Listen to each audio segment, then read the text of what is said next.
지냈는지 모르겠습니다. 잘 지낸다는 의미는 이제 세상에서 얘기하는 것과 성경에서 얘기하는 것은 좀 다를 수가 있지만 어쨌든 믿음 안에서 잘 지냈으면 좋겠습니다. 혼자 계신 분은 나에게, 또 같이 계신 분은 옆에 분에게 잘 되고 있습니다, 잘 될 겁니다 하고 축복해 주시기 바랍니다.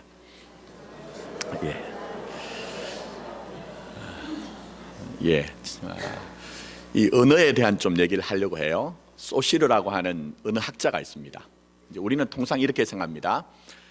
우리의 바깥에 실제가 있고 그 실제에 사람들이 언어를 이제 붙인다, 이렇게 생각해요. 근데 소시르라는 학자는 그렇게 생각하지 않습니다. 실제가 있을지 모르지만 우리가 언어를 이제 가지고 있을 때 그 실제를 파악할 수 있다 얘기합니다. 자, 예를 들면 저는 지금까지 반려동물을 한 번도 키워본 적이 없습니다. 그래서 개를 잘 모르지만 개가 굉장히 이제 종류가 많은 것 같아요. 제가 이제 뭐 조사를 해보니까 골든 레트리버, 또 세퍼드, 닥스훈트, 치아와, 뭐 다른 것도 많죠. 우리가 이제 전례적으로는 바두가 이리 와, 우리나라 바두기도 있고요, 또 병견도 있고 그래요. 근데 소시르가 얘기하기는 이런 얘기입니다. 무슨 얘기냐 하면, 만약에 우리에게 개라는 단어밖에 없었으면 그 모든 종류는 분별할 수가 없다는 거예요. 그게 아무리 뭐 세퍼드고 또 바둑이고 또 그 다음에 뭐 치와와라고 할지라도 개라는 단어 하나만 있으면 우리는 전체를 개로 인식을 하게 된다는 거예요. 이 언어가 있으니까 그걸 전부 다 구분하고 분별한다는 것이죠. 자, 조금 더 설명드리면, 이제 불란서 사람들은, 우리는 나비와 나방을 구분합니다. 나비와 나방을 구분하죠. 근데 불란서 사람들은 이제 빠삐용 이렇게 해서 나비와 나방을 한 종류로 본다는 거예요. 말이 그것밖에 없으니까 불란서 사람들은 전체적으로 그것을 그냥 빠삐용 이렇게 해서 이제 이해를 한다는 겁니다. 자, 겨울이어서 우리가 원래는 눈이 별로 오지 않았어요. 어릴 때는 눈이 참 좋더니요. 저도 이제 눈이 별로 반갑지는 않아요. 근데 우리나라 사람들이 이제 눈을 인식할 때 한방눈, 그죠? 뭐 때로는 싸랑눈, 조금 더 나가면 뭐 가랑눈, 이렇게 이제 이해를 합니다. 근데 몽골 사람들은 우리가 이해하는 눈의 종류보다 훨씬 많이 구분을 한다는 거예요. 이렇게 말의 차이에 따라서 우리가 경험하고 사는 세계가 완전히 달라질 수 있다. 내 말에 따라서 내가 경험한 게 완전히 달라질 수 있다는 거예요.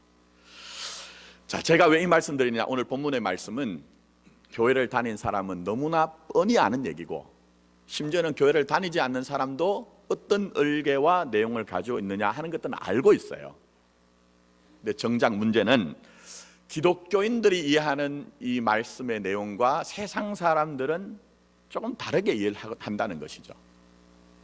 또 더 나가서는 일반적으로 사람들이 사용하는 용어를 우리도 함께 사용하다 보니까 성경에서 우리에게 진리로 계시되어진 말씀의 내용을 우리조차도 때로는 혼용하고 오해를 하는 경우가 있더라는 것입니다. 자, 말씀의 내용은 잘 알고 있기 때문에 설명드리지 않습니다. 자, 여기에 그 가운데 하나가 은혜라는 단어가 등장합니다. 자, 28절 말씀 가보십시오. 가브리엘 천사가 마리아에게 처음 나타나서 최초로 하는 얘기가 뭡니까? 뭘 받은 자요? 은혜를 받은 자요. 은혜를 받은 자라고 얘기합니다. 또 30절에 가면, 마리아여 무서워하지 말라, 내가 하나님께 뭘 받았다? 은혜를 받았다. 자, 그러면 은혜가 뭐냐 하는 거예요. 우리도 은혜라는 말을 사용하고, 또 세상 사람들도 가끔 이제는 은혜라는 말을 많이 사용하더라고요. 그럼 은혜가 뭐냐 하는 거예요. 자, 먼저 첫 번째로, 이 은혜는 하나님께서 하나님의 일을 이루실 때 그것을 은혜라고 합니다. 자, 다시 한번 설명드립니다. 은혜란 하나님께서 하나님의 일을 이루실 때 뭐라고요? 은혜라고 하는 것입니다. 근데 여러분, 이 원래 은혜라는 말이 무슨 말이냐 하면, 성경적으로 근본적으로는 내가 마땅히 어떤 대가를 치러야 되는데, 그 대가를 내가 치르지 않고 누군가 그 대가를 치러주고 그 혜택이 내게 돌아올 때 그것을 은혜, 이렇게 원래는 성경적으로 설명을 합니다. 자, 그러나 세상은 이 은혜를 알지 못해요. 왜냐하면 우리가 사는 세상은 자본주의의 세상이기 때문에 내가 원하는 것이 있을 땐 분명히 대가를 치러야 됩니다.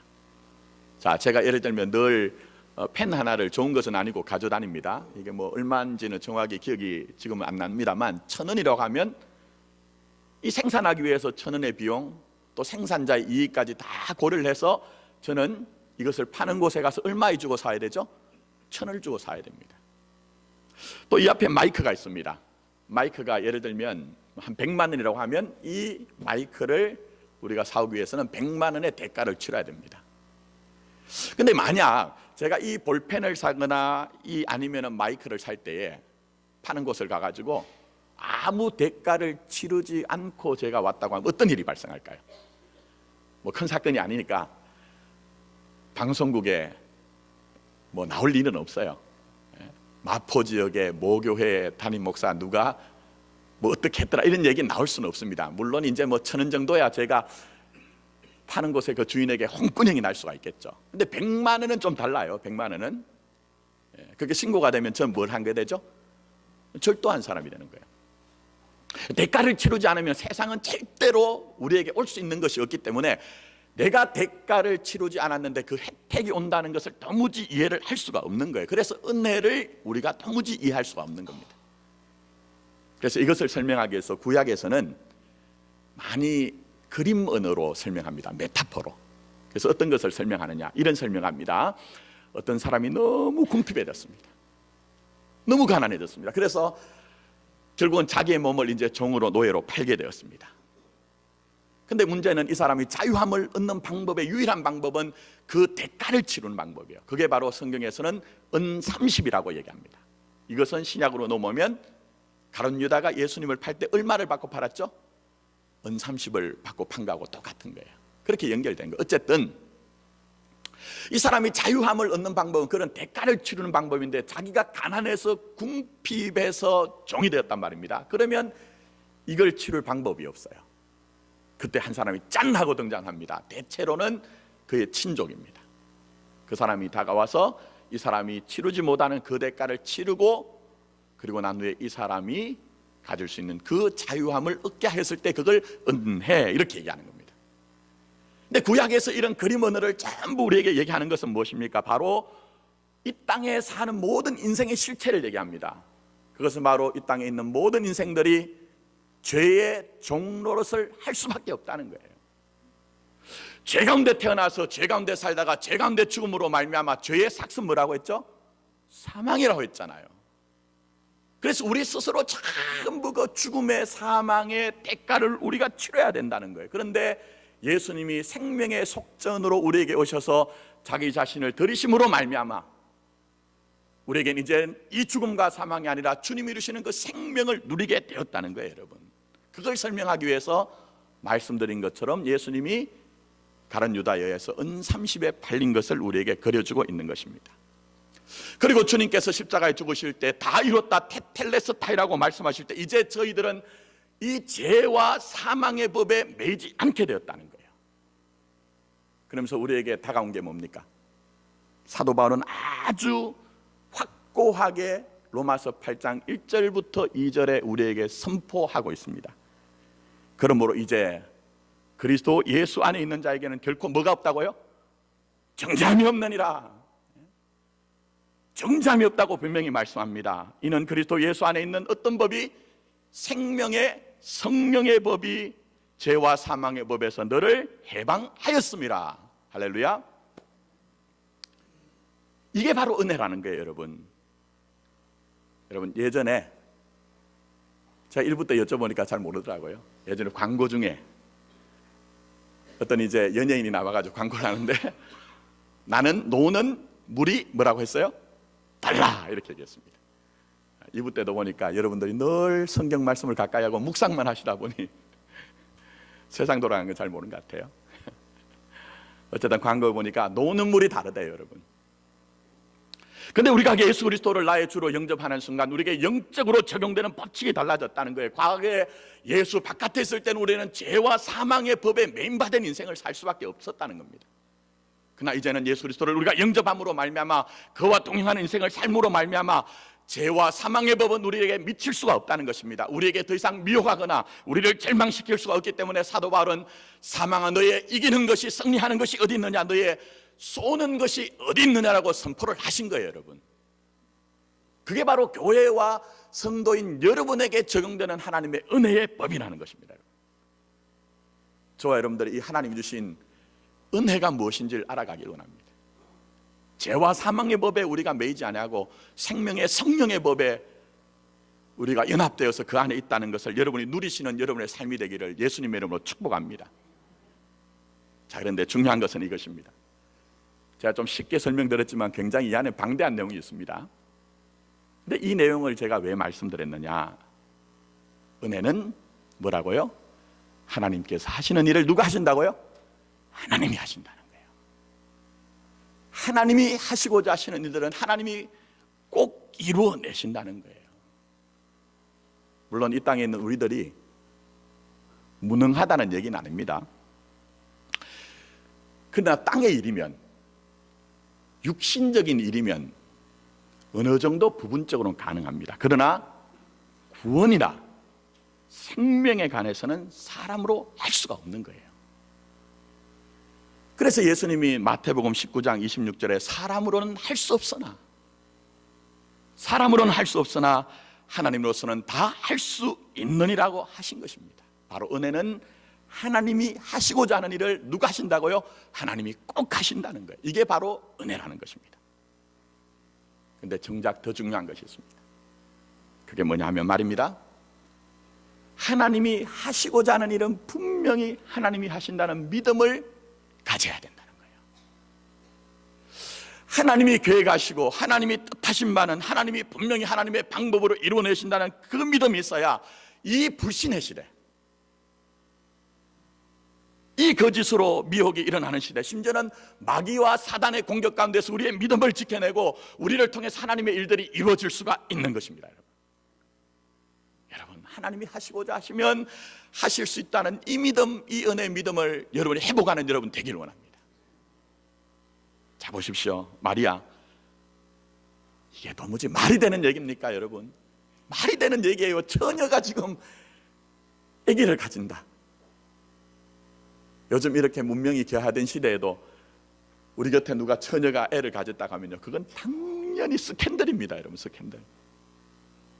여러분 아시다시피 그 시대에는 그런 수군거림 정도로 끝나는 것이 아니라 누군가 이 여인을 고발하면 돌에 맞아 죽어야 되는 거예요. 근데 이 마리아가 왜 이 모든 장애물을 뛰어넘으면서, 위협과 모든 수모를 뛰어넘으면서 전적 순종과 전적 위탁으로 하나님의 구속사에 참여하느냐 하는 거예요.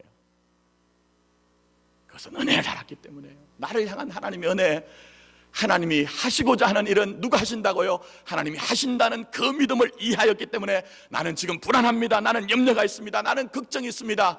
그러나 하나님이 하시고자 하는 일은 하나님이 하시니 내가 그 모든 것들을 극복하고 주의 계집종이오니 말씀이 이루어지다고 순종을 하는 것입니다. 그래서 이 은혜를 알아가야 돼요, 여러분. 나를 향한 하나님의 뜻이 이루어진다는 이 은혜. 그래서 34절부터 38절까지 한번 보십시오, 여러분. 눈으로만 한번 따라오시는데, 제가 성도들 이렇게 대하다 보면요, 말씀을 너무 기계적으로, 문자적으로 보시더라고요. 여러분들이 좀 감정이입을 하셔서 거룩한 상상력을 사용하셔서 말씀을 보시면 훨씬 은혜가 됩니다. 가끔 그런 생각을 해요. 저는 드라마를 안 봅니다만 저희 아내가 드라마를 좋아해서 가끔 볼 때, 여러분도 마찬가지 아니겠습니까? 주인공이 막 어려움을 당하면 어쩌지 그리고 상대편에 이제 악인이 뭔가 막 그죠? 그런 일을 할 때 저 나쁜 인간, 저 나쁜 인간. 근데 하나님 말씀 볼 때는요, 굉장히 무덤덤해요. 객관적이 돼요, 여러분. 네? 우리가 좀 감정이입을 해서 거룩한 상상력을 사용해서 내가 그 자리에 있다는 어떤 느낌을 가지고 읽어보시면 말씀이 훅 하고 우리에게 들어오는 부분이 굉장히 많습니다, 여러분. 그게 이제 말씀답게 읽는 방법 중에 하나입니다. 자, 어쨌든 한번 보시면 34절입니다. 마리아가 천사에게 말하되 나는 남자를 알지 못하니 어찌 일이 있으리까? 굉장히 당혹스러워하고 도무지 일어날 수 없는 일이 일어나니까 당황하고 있는 것이죠, 그죠? 제가 지금 이렇게 표현한 것보다 훨씬 지금 놀라는 그런 이제 장면일 거예요. 근데 그 다음부터 이렇게 놀라고 있는 마리아를 가브리엘 천사가 이해와 설득을 시킵니다. 천사가 대답하여 이르되 성령이 내게 임하시고 지극히 높으신 이의 능력이 너를 덮으시리니 이름으로 나실 바 거룩한 이는 하나님의 아들이라 일컬어지리라. 보라 내 친족 엘리사벳도 늙어서 아들을 배었느니라. 본래 임신하지 못한다고 알려지니가 이미 6달이 되었나니 대저 하나님의 모든 말씀은 능하지 못하심이 없느니라 얘기합니다. 근데 보시면 마리아의 당황스러움 놀람은 한 절로 기록되어 있어요. 근데 가브리엘 천사는 훨씬 더 많이 지금 설명과 이해와 설득을 시키고 있죠. 왜 그렇습니까? 마리아가 굉장히 당하고 있다는 거예요. 불안해하고 염려가 크다는 거예요. 자, 그런데 한번 잘 보십시오. 오늘 이 말씀 속의 사건 속에 분명히 처녀가 잉태돼야 되는 것은 마리아에게 일어나야 되는 일인 거예요. 근데 하나님의 사자인 천사 가브리엘이 설명하는 게 뭡니까? 전부 일을 누가 하신다고요? 하나님이 하신다는 거예요, 여러분. 하나님이 그 능력으로, 하나님이 그 성령으로 덮으심으로 말미암아 이런 일이 되어질 것이니 그렇게 염려하고 걱정하고 두려워하는 너는 너무 염려하고 걱정하지 말라. 너의 친족 엘리사벳이 이미 그런 일이 이루어졌으므로, 선제적으로 이루어졌으므로 하나님의 뜻은 너를 통해서 일어날 것이니 염려하거나 두려워하거나 걱정하지 말고 하나님의 말씀은 이루어진다는 거예요, 여러분.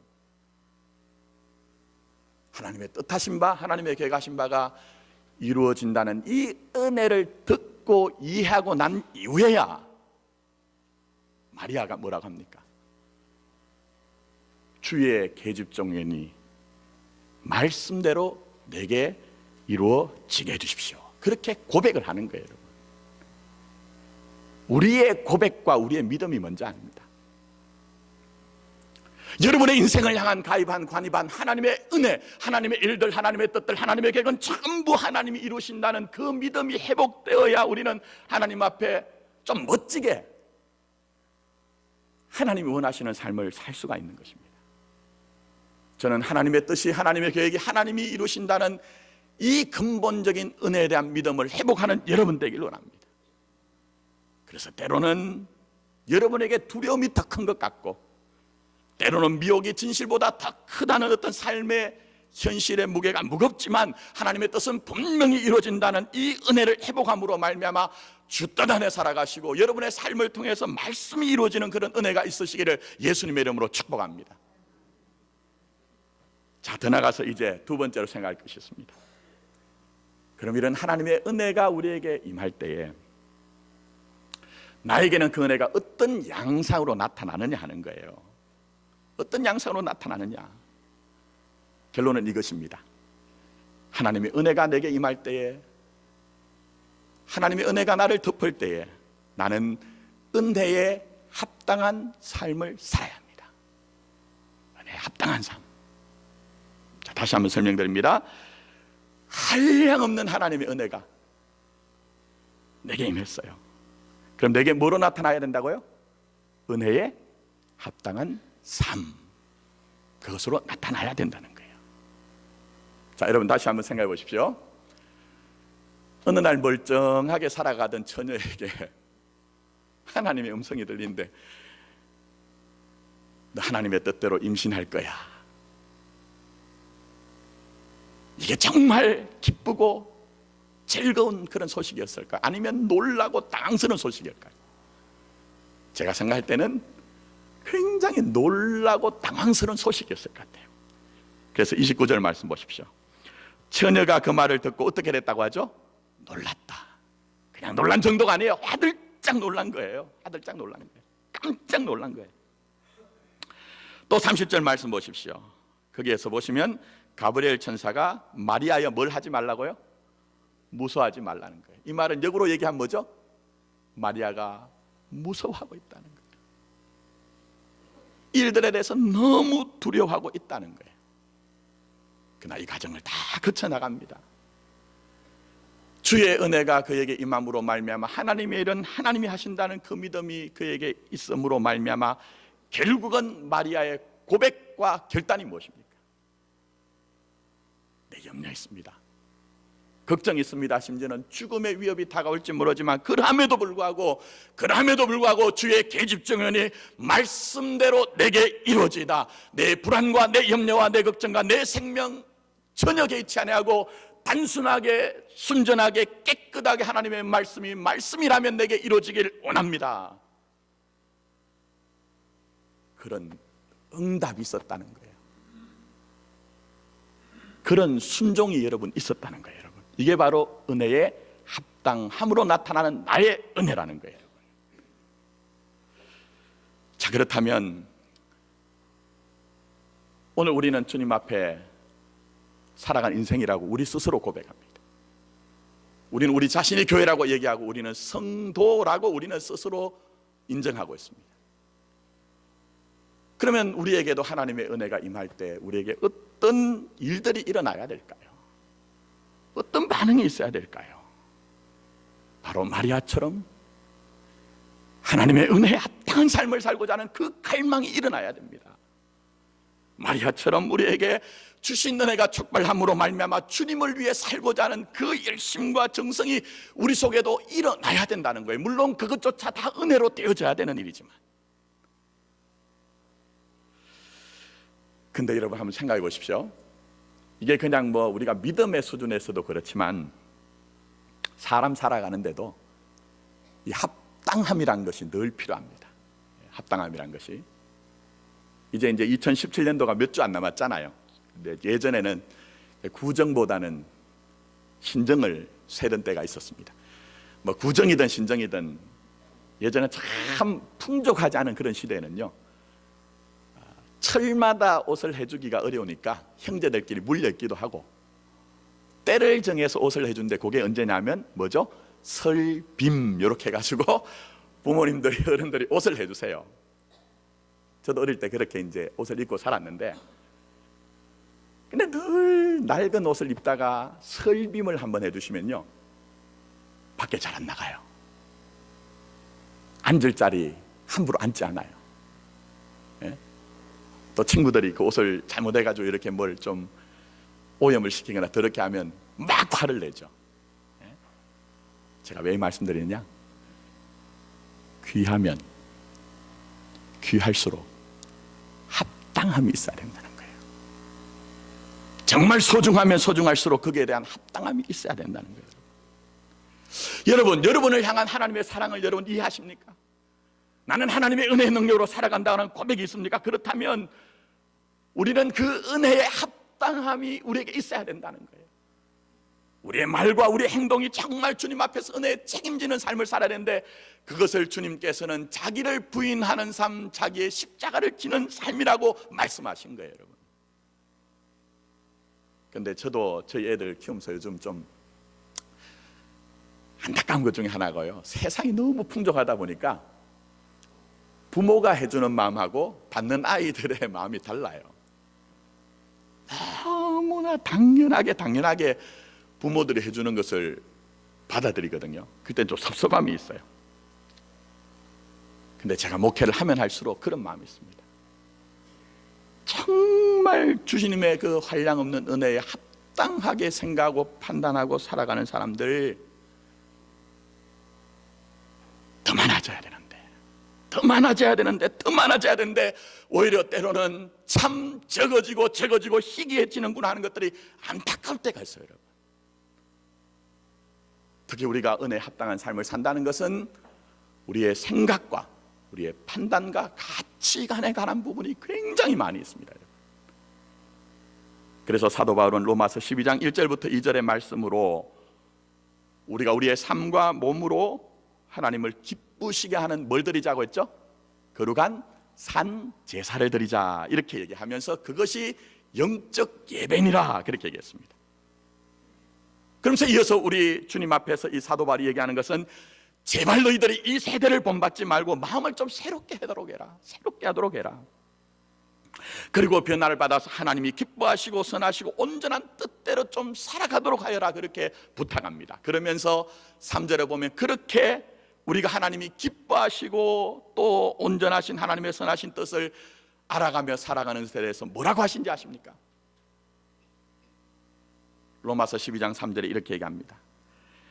내게 주신 은혜로 말미암아 너희가 너희 각 사람에게 말하노니 마땅히 생각할 그 이상의 생각을 품지 말라고 얘기하세요.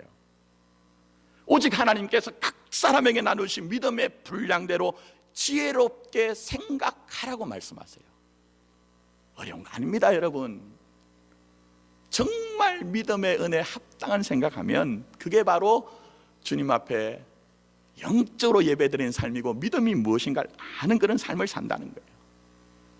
근데 정말 안타까운 것은 이 시대가 마땅히 생각할 바를 생각하고 믿음으로 생각하고 지혜롭게 생각하는 것보다는 자기 확신을 믿음이라고 오해하시는 분들이 더 많아져가요.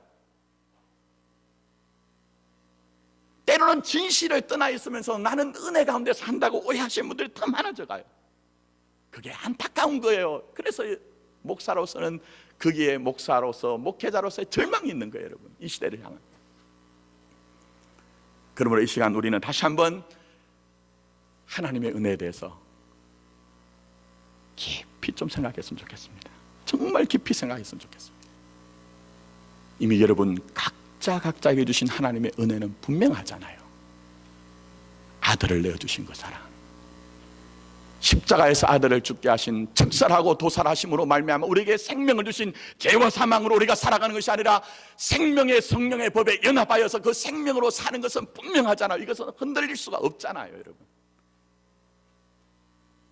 그럼 이제 우리는 그 은혜 앞에 어떻게 할 것이냐 하는 거예요. 어떻게 할 것이냐. 우리는 그동안 은혜라는 것을 많이 오해했습니다. 이 목사도 오해했고 성도도 많이 오해했습니다. 내 편에 어떤 것들이 이루어질 때, 내 편에 어떤 이익이 유익이 있을 때 그것을 우리는 은혜라고 얘기했습니다. 그런데 성경이 얘기하는 은혜는 그런 것이 아니라 주의 뜻을 알고 주의 뜻이 나를 통해 이루어질 때 그게 진짜 은혜라고, 합당한 삶을 살 때 그것이 은혜라고 얘기를 하는 것입니다, 여러분. 제가 어릴 때 집회를 좀 이렇게 많이 다녔어요, 어릴 때부터. 근데 지금 아직도 기억에 남는데 실명은 좀 말씀드리기 그렇습니다. 근데 그분이 이제 군에서 시작해서 마지막에는 아주 그 고위직에 계셨던 분이에요. 근데 이분이 이제 이런 얘기를 하셨습니다. 자신이 이제 높지 않은 그런 이제 장교로 있을 때 한 부대에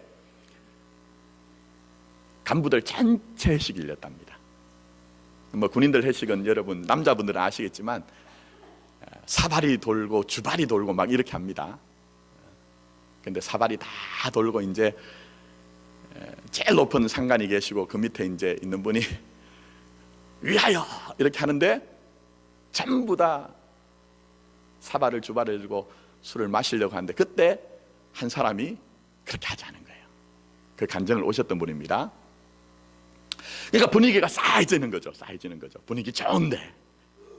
그래서 그 주위에 있는 자기의 상관들이 온갖 폭압적인 말을 하면서 그렇게 하는데 이분이 분명히 했답니다. 저는 교회를 다닙니다. 그래서 저는 술을 마실 수가 없습니다. 이렇게 얘기를 했다는 거예요. 근데 여러분 그 다음에 어떤 일이 있었을까요? 우리가 보통 감정이 있으면 우리가 기대하고 소망하는 거 있잖아요. 역전이 일어난 거예요. 역전이. 그랬더니 제일 그 부대에서 높으신 그분이 우리 부대에는 진실한 신앙인이 누구누구밖에 없구먼 이렇게 얘기를 했다는 거예요. 왜냐하면 그 당시에 그 부대에는 많은 간부들이 군인교회를 다니고 있는 것을 이분이 알았던 것 같아요. 진실한 신앙인은 누구누구밖에 없구먼 이렇게 얘기를 하시고, 그때 그 이후로 그 상관께서 제일 높으신 분이 이 사람을 부관으로 발탁을 해가지고 그분이 최고 통치권자가 위정자가 될 때까지 데리고 가서 나는 이렇게 되었다 이런 고백을 하시더라고요. 그럼 그럴 때 우리가 많이 은혜를 받죠. 뭐 틀렸다는 게 아닙니다. 그런 일이 분명히 있는 거예요, 여러분. 근데 여러분 한번 잘 생각해 보십시오. 진짜 은혜가 뭘까요? 진짜 은혜. 그렇게 드라마가 그려져야지만 그것을 우리가 은혜라고 느끼고 은혜라고 고백해야 되겠느냐 하는 거예요, 여러분. 여러분의 삶에서, 여러분의 직장이든지 여러분이 속한 어떤 단체에서 내가 내 믿음을 드러냈을 때 손해를 볼 가능성이 높을까요? 유익을 입을 가능성이 더 높을까요? 전 모르겠습니다만 정직하게 내 믿음을 드러내면요, 손해를 볼 가능성이 훨씬 많은 것 같아요. 근데 성경은 얘기합니다. 그렇게 우리가 믿음을 드러내었을 때 내 믿음으로 말미암아 손해를 보고 때로는 피해를 본다 할지라도 내 믿음을 드러내는 것, 그것이 진짜 은혜라는 거예요. 여러분, 역전이 되지 않더라도, 드라마가 그려지지 않더라도 내 믿음을 온전히 지키는 것, 합당한 삶을 사는 것이 하나님이 주신 은혜에 합당한 삶을 사는 거라는 거예요. 저는 우리 교회에 그런 분들이 많이 일어났으면 좋겠어요. 우리가 기대하는 그런 드라마가 일어나지 않는다 할지라도, 역전이 일어나지 않는다 할지라도, 그 인생의 마지막 자리에서 내 믿음 하나 부여잡고 주님이 원하시는 합당한 믿음의 은혜에 합당한 삶을 살겠습니다는 고백하고 결단한 믿음의 사람들이 일어났으면 좋겠다는 것입니다, 여러분. 근데 우리는 지금까지 많은 경우에 내가 바라는 은혜는 어떤 은혜입니까? 하나님이 내 원하는 거 채워주셔야 돼요. 예를 들면 이만큼 우리가 어떤 대가를 지불해야 되는데, 내가 요만큼만 대가를 지불해도 이만한 똑같은 은혜든지 아니면 그것보다 더 큰 어떤 일들이 일어나야 우리는 은혜라고 고백하더라는 거예요. 예를 들면 시간과 에너지를 투자할 때 100을 투자해야 됩니다. 근데 그렇게 하지 않고 10을 투자했는데 그만하든지 아니면 더 클 때 우리는 아이고 하나님이 은혜를 주셨어 이렇게 얘기하더라는 거예요. 조금 더 쉽게 설명할까요? 여러분, 돈을, 물질을 투자를 하는데 100만 원을 투자를 해야 되는데 10만 원만 투자했어요. 그럴 때만 우리는 은혜라고 얘기를 하더라는 거예요, 여러분. 그런데 그럴 가능성도 있지만 사실은 진짜 은혜는 그렇지 않다는 거예요. 여러분의 생활 속에, 일상생활 속에 그런 일들이 다반사로 일어나던가요? 그거보다는 정말 힘들고 어렵지만 믿음 하나 부여잡고 버티고, 믿음 하나 부여잡고 주님의 뜻이 이루어질 때까지 인내해야 되는 일들이 더 많이 있잖아요. 그런데 그것을 주님께서는 은혜 입은 자라고 말씀을 하시는 거예요, 여러분. 그런데 우리는 많은 경우에 아직도 수능 전날에 내가 그동안 한 번도 보지 않던 시험지에 관한 책이 있는데, 수험서가 있는데 이상 감동이 찌릿찌릿 오면서 그때 내가 그 수험서를, 내가 문제지를 봤더니 그 다음날 수능 시험장에 갔더니 그때 봤던 그 문제가 그대로 나왔습니다. 사업을 하시는 분이 있습니다. 평소엔 별로 기도하지 않는데 그날은 큰 물건을 수주를 받아야 되기 때문에 너무 간절한 마음으로 나오지 않던 새벽기도 나와서 눈물로 기도를 하고 그 기업의 면담자를 처음 보는 사람을 만나러 나갔습니다. 그런데 그날 너무 간절하다 보니 평소에 그렇게 기도하지 않았는데 커피를, 차를 시켜놓고 자기도 모르게 눈을 감았는데 그때 자기 앞에 나타난 그 사람이 아이고 믿음의 형제군요. 어느 교회를 다니십니까? 그래서 수주가 풀술술 풀렸더라. 이런 일들이 우리에게 일어나야 된다는 거예요, 여러분. 아니라는 건 아닙니다. 그러나 하나님이 왜 여러분에게 드라마를, 여러분의 스토리를 그려주셔야지만 하나님이라고 하는 거예요, 여러분. 물론 성경에는 요셉이 있습니다. 온갖 고생, 온갖 시련 다 하고 마지막에 뭐가 됐죠? 애굽의 총리 되잖아요. 다니엘도 있습니다. 성경은 그가 총리가 되었다는 것에 포커스와 초점을 맞추지 않습니다. 요셉이든 다니엘이든 믿음의 선진들은 정말 어렵고 힘들 때에, 남들은 다 포기하고 절망할 때 그 믿음, 하나님을 향한 믿음을 가지고 견뎌냈더라, 인내했더라. 인생의 역전이 일어나서 세상 사람들이 볼 때 그것을 성공이라고 할 만한데 그 성공을 전부 자기에게 돌리지 않고 이 직책과 이 주신 축복을 하나님 어떻게 하나님의 일들을, 영광을 드러내겠습니다 하는 그 믿음을 가지고 있었더라. 그걸 지금 얘기를 하는 거예요, 여러분. 지금까지 한국교회가 얼마나 하나님의 은혜를 오독했습니까, 여러분. 그래서 여전히 우리는 하나님이 내 삶의 드라마를 그려주고 역전의 은혜를 주시지 않으면 하나님은 마치 살아계시지 않은 것처럼 그렇게 불평하고 원망하던 이스라엘 사람들의 모습이 우리라는 거예요, 여러분. 저는 오늘 예배 가운데 오신 여러분들이 그러함에도 불구하고 한량없는 하나님의 은혜 합당한 그런 믿음을 살아갈 수 있기를 원합니다. 오늘 본문의 마리아를 보십시오. 오해도 있을 것입니다. 수모도 당할 것입니다. 때로는 죽음이 닥쳐올지 모릅니다. 그러나 주의 여종연이 말씀대로 이루어지다. 주의 여종연이 말씀대로 이루어지다.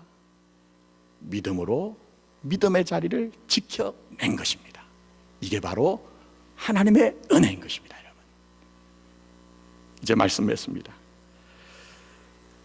여러분이 정말 어렵고 힘들지만 내가 꼭 버텨내야 되는 과정, 또 이 과정이 지난한 과정에서 언제 끝날지 모르지만 인내로 감당하면서 어제까지 사셨다면 나는 은혜 사람입니다.